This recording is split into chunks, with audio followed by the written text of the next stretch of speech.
حضرت عمر کا زمانہ ہے، مسجد میں عورتیں بھی نماز پڑھنے آتی ہیں اور مرد بھی نماز پڑھنے آتے ہیں۔ ایک خوبصورت عورت کا راستہ ایک نوجوان لڑکا روکتا ہے۔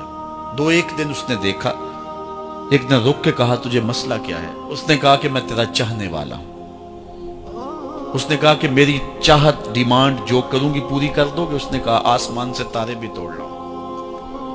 اس نے کہا بس میری یہ خواہش ہے 40 دن حضرت عمر کے پیچھے نمازیں پڑھ لو، اس کے بعد 40ویں دن کی آخری نماز کے بعد یہاں میں منتظر ہوں گی تیری اور تیرا انتظار کروں۔ 40 دن نمازیں چلتی رہی۔ پھر عمر کا لہجہ اور من کے روگ نہ دھلے اور من میں نور نہ اترے۔ 40ویں دن کی آخری نماز کے بعد وہ گردن جھکا کے جا رہا تھا، لڑکی اسبِ وعدہ کھڑی تھی۔ کہا گزر رہے ہو؟ میں اسبِ وعدہ کھڑی ہوں۔ کہا کھڑی رہو۔ عمر نے دل کا تعلق رب سے جوڑ دیا ہے۔ آؤ اس قرآن سے تعلق جوڑو، یہ دلوں کے زنگ اتارتا ہے، روحوں کو نور دیتا ہے۔ اسلام کا جو بنیادی اخلاق ہے وہ حیا ہے، یہ بات ذہن میں رکھیں۔ ہر دین کی ایک پہچان ہے، حضور نے فرمایا اسلام کی بنیادی پہچان کیا ہے؟ حیا ہے۔ جب ہم نے اسلام کے دامن کو چھوڑ دیا ہے، یہ رسم حنا کے نام سے بدتمیزی یہ کس معاشرے سے ہم نے لی ہے؟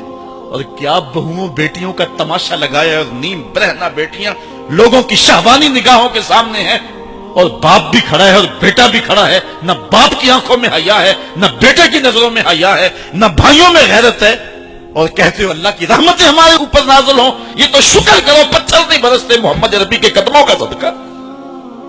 اگر ان کی رحمت نہ ہو درمیان میں ابھی آگ لگ جائے دونوں جہاں میں۔ یہ تو ان کی رحمت ہے کہ پتھر نہیں برستے۔ پچھلی قوموں نے ایک ایک جرم کیا، کسی کے اوپر پتھر برسے، کسی کے اوپر خون برسا، کسی کے اوپر ایسا زلزلہ آیا کہ نیچے والی جگہ اوپر اور اوپر والی بستیاں نیچے، لیکن اس امت پر ایسا نہیں ہوگا۔ اور اللہ نے فرمایا ما کان اللہ لیعذبہم وانت فیہم، محبوب تیری وجہ سے میں عذاب نہیں اتارا ورنہ پیس کے رکھ۔ سر سے لے کر پاؤں تک ہم اسلام میں آ جائیں، چھوڑیں آدھا تیتر آدھا بٹیر، جہاں جی چاہا اسلام کے دامن میں آگے اور جہاں جی چاہا ادھر چلے جائے۔ مسجد میں بھی چندہ دیا اور ہوٹل میں بھی شراب پی، رب بھی خوش رہے شیطان بھی راضی رہے، ایسا نہیں ہوگا۔ رب کہتے نہیں کہ میرے ہو تو پھر میرے ہی ہو۔ کوئی بھی غیرت مند محبوب نہیں جو ہے تسلیم کرتا کہ میرا محب کسی اور کی طرف نظر اٹھا کے بھی دیکھے، تو رب سب سے بڑا غیرت مند ہے، وہ نہیں چاہتا میرا ہو اور کسی اور کی طرف دیکھے۔ تم کون ہے؟ مغربی تہذیب لگتی کیا ہے تمہاری؟ اپنی ملت کا قیاس اقوام مغرب سے نہ کر، خاص ہے ترکیب میں تجھے قوم رسول آج۔ تم غیروں کی نقالیاں کرتے پھرتے ہو، تمہارے سامنے سیدہ عائشہ کی سیرت موجود نہیں ہے؟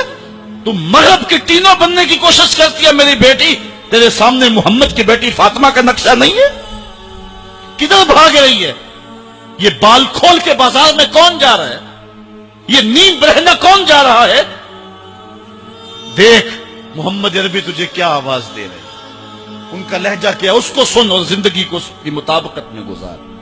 اصل ہمارے دل زنگ آلود ہو گئے، اس دنیا کے اس ماحول نے ہمیں اس طرح کر دیا ہے کہ آج ہمیں سمجھ نہیں آ رہی کہ ہم کدھر جائیں۔ اور ایک اور حدیث میں حضور نے دلوں کا اور من کا میل اتارنے کے 2 نسخے بیان کیے۔ ایک کثرت کے ساتھ موت کو یاد کرنا، کثرت کے ساتھ موت کا تذکرہ، اور دوسرا کثرت کے ساتھ جو ہے وہ تلاوت کلام مجید۔ اصل 10-15 سالوں سے ہمارے ساتھ جو کچھ ہوا ہے، آج اگر کوئی تذکرہ موت کرے، کوئی آخرت کی یاد دلائے، کوئی عمل کی بات کرے، وہ کہتے ہیں یہ تو ویسے خوش کیسے کیا پتا، قبر کا مذاق اڑا رہے ہیں۔ اللہ اکبر، قبر دا خوف دے دے کے لوکی مینوں ڈرا دے۔ میں کہتا ہوں لوگ ہے کون ڈرانے والے؟ منکر نکیر کا پتہ آمنہ کے لال نے دیا ہے۔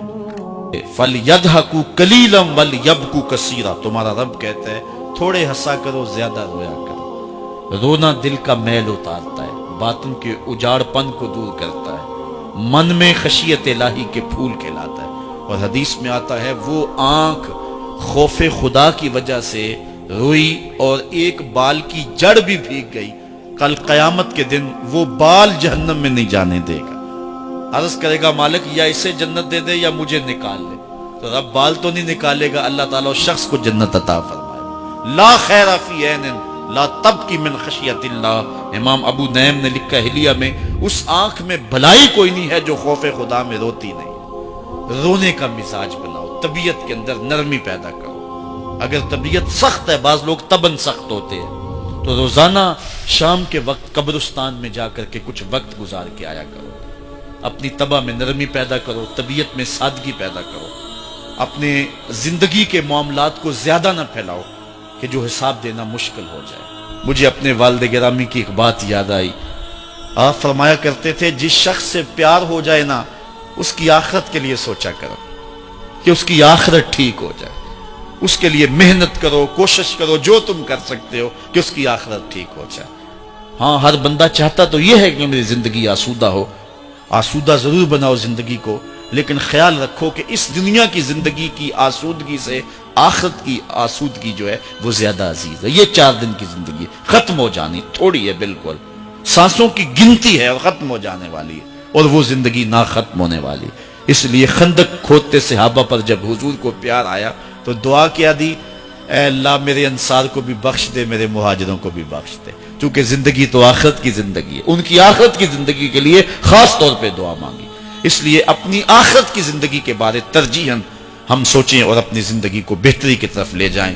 5 گانا نماز شعار زندگی بنا لیں۔ زندگی جاتی ہے تو جائے لیکن نماز نہ جانے پائے۔